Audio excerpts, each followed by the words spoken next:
দশম শ্রেণী class 10 Bangla chapter 4 Africa Africa গল্প।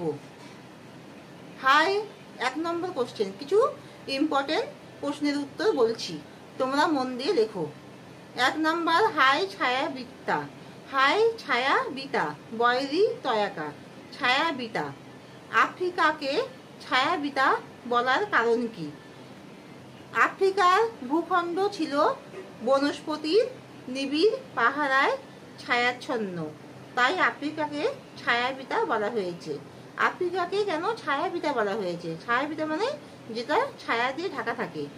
তার কারণ হলো আফ্রিকার ভূখণ্ড মানে আফ্রিকার যে জমিটা সেটা বনস্পতি মানে গাছগাছালি দ্বারা বনস্পতির নিবিড় পাহারায়, বনস্পতির নিবিড় পাহারায় ছায়াচ্ছন্ন মানে গাছপালার দ্বারা পাহারা দেয়া, যেন চারিদিকে যেন গাছপালার পাহারায় সেটা ছায়াতে আবৃত আছে, ছায়াচ্ছন্ন আছে, তাই আফ্রিকাকে ছায়াবিতা বলা হয়েছে। মানহারা মানবী। মানহারা মানবী কে? মানহারা মানবী বলতে কবি, মানহারা মানবী বলতে এখানে লেখক হিত সর্বস্ব আফ্রিকাকে বোঝানো হয়েছে। মানহারা মানবী বলতে এখানে বোঝানো হয়েছে হিত সর্বস্ব আফ্রিকাকে বোঝানো হয়েছে। মানহারা মানবীকে, মানহারা মানবী বলতে হিত সর্বস্ব আফ্রিকাকে বোঝানো হয়েছে। ছিনিয়ে নিয়ে গেল তোমাকে। ছিনিয়ে নিয়ে যাওয়া বলতে কি বোঝানো হয়েছে?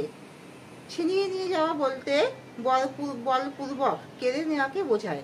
ছিনিয়ে নেওয়া বলতে বলপূর্বক মানে জোর করে কোনো কিছুকে কেড়ে নেওয়াকে বোঝায়, তবে এখানে আফ্রিকার জন্মবৃত্তান্তকেই বলা হয়েছে।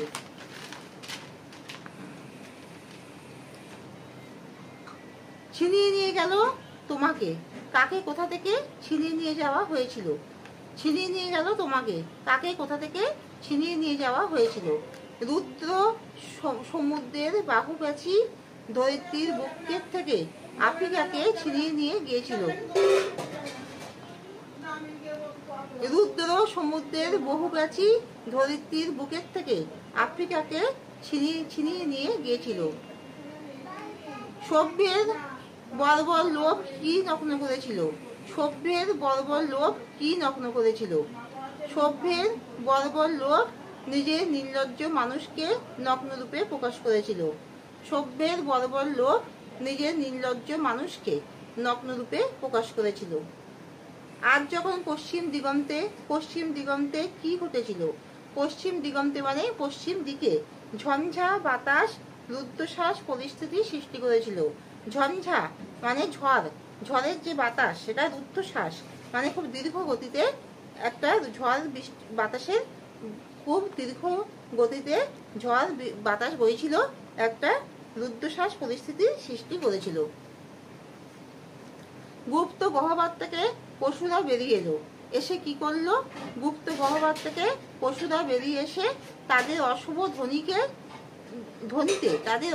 ধ্বনিতে দিনের অন্তিমকাল ঘোষণা করেছিল। তাদের অশুভ ধ্বনিতে দিনের অন্তিমকাল ঘোষণা করেছিল, যে তাদের অশুভ ধ্বনি দিয়ে অশুভ শব্দ দিয়ে তারা বোঝাতে চাইলো যে এই দিনটা যেন সমাপ্তি ঘটলো। পঙ্কিল হলো ধূলি। ধূলি কিভাবে পঙ্কিল হয়েছিল? পঙ্কিল হলো ধূলি। ধূলি কিভাবে পঙ্কিল হয়েছিল? লাঞ্ছিত আফ্রিকার রক্ত আর অশ্রুতে মিশে অরণ্যপথে ধূলি পঙ্কিল হয়েছিল। লাঞ্ছিতা, এখানে আফ্রিকাকে লাঞ্ছিতা বলা হয়েছে, অর্থাৎ আফ্রিকার লাঞ্ছিতা আফ্রিকার রক্ত আর অশ্রুতে মিশে অরণ্যপথে ধুলো পঙ্কিল হয়েছিল। বিদ্রুপ করেছিল ভীষণভাবে। কিভাবে বিদ্রুপ করেছিল? কিভাবে বিদ্রুপ করেছিল? আফ্রিকা বিরূপের ছদ্মবেশ ধারণ করে, আফ্রিকা বিরূপের বয়হস্যি রয় দীর্ঘ পয়কা র বিরূপের ছদ্মবেশ ধারণ করে ভীষণ বিদ্রুপ করেছিল। আফ্রিকা নিভৃত আকাশে কি করেছিল? আফ্রিকা নিভৃত অবকাশে কয়াকা তালপুষা একা। আফ্রিকা নিভৃত অবকাশে কি করেছিল? নিভৃত অবকাশে আফ্রিকা দুর্গমের রহস্য সংগ্রহ করেছিল। দুর্গমের রহস্য সংগ্রহ করেছিল আর চিনে নিয়েছিল জলস্থল আকাশের দুর্বোধ সংকেত। আর চিনে নিয়েছিল জলস্থল আকাশের দুর্বোধ সংকেত। এলো ওরা লোহার হাতকড়ি নিয়ে। ওরা কারা? ওরা হলো তথাকথিত সভ্য তথা ইউরোপীয় সাম্রাজ্যবাদী শাসক সম্প্রদায়।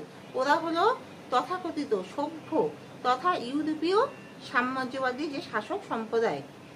এসো যুগান্তর কবির ভূমিকাটি, এসো যুগান্তর কবির ভূমিকাটি কি হবে? যুগান্তর কবি মানহারা মানবী তথা আফ্রিকার দ্বারপ্রান্তে দাঁড়িয়ে ক্ষমা প্রার্থনা করেছেন। এসো যুগান্তর কবির ভূমিকাটি কি হবে? এখানে যুগান্তর কবি মানহারা মানবী তথা আফ্রিকার দ্বারপ্রান্তে মানে আফ্রিকার দোরগোড়ায় দাঁড়িয়ে ক্ষমা প্রার্থনা করেছেন। তোমার অপমানিত ইতিহাস কিভাবে অপমানিত হয়েছিল? তোমার অপমানিত ইতিহাস কিভাবে অপমানিত হয়েছিল? সাম্রাজ্যবাদীরা আফ্রিকার উপর পৈশাচিক অত্যাচার চালায়। তাদের সাম্রাজ্যবাদী শাসক সম্প্রদায় কি করে? আফ্রিকার উপরে পৈশাচিক মানে অমানবিক অত্যাচার চালায়।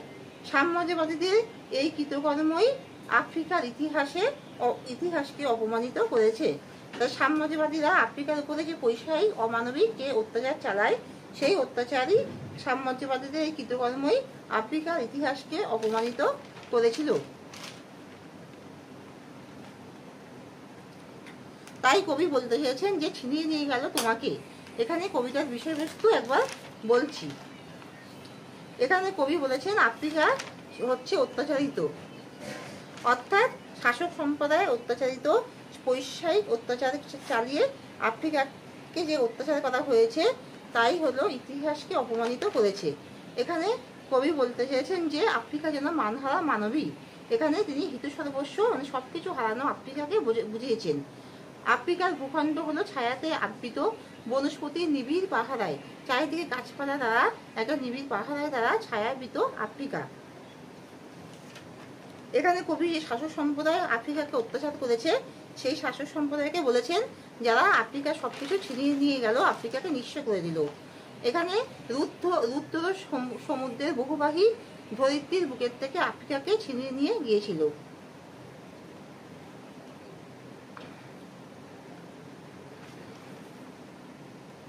আর পশুরা সব যেন গুপ্ত গহ্বর থেকে বেরিয়ে এসে অশুভ ধ্বনি দিয়ে একটা অন্তিম কালকে শেষ করলো। এখানে কবি লাঞ্ছিতা আফ্রিকার কথা বলেছেন। লাঞ্ছিতা আফ্রিকার রক্ত আর অশ্রুতে মিশে এইখানে অরণ্য পথের ধুলোকে তিনি পঙ্কিল বলেছেন। আফ্রিকা যেন একটা বিরূপের ছদ্মবেশ ধারণ করেছে। আফ্রিকা একটা বিরূপের ছদ্মবেশ ধারণ করেছে।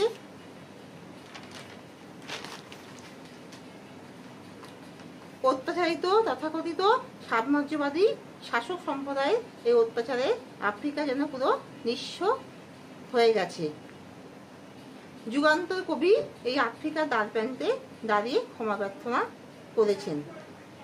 তাহলে এখানেই শেষ করছি। তোমরা লাইক আর সাবস্ক্রাইব দাও। তোমরা মিমি কোচিং ক্লাস নাম দিয়ে সার্চ করো আর আমার পরবর্তী সব চ্যানেলগুলো দেখো। তোমরা সবাই লাইক আর সাবস্ক্রাইব দাও।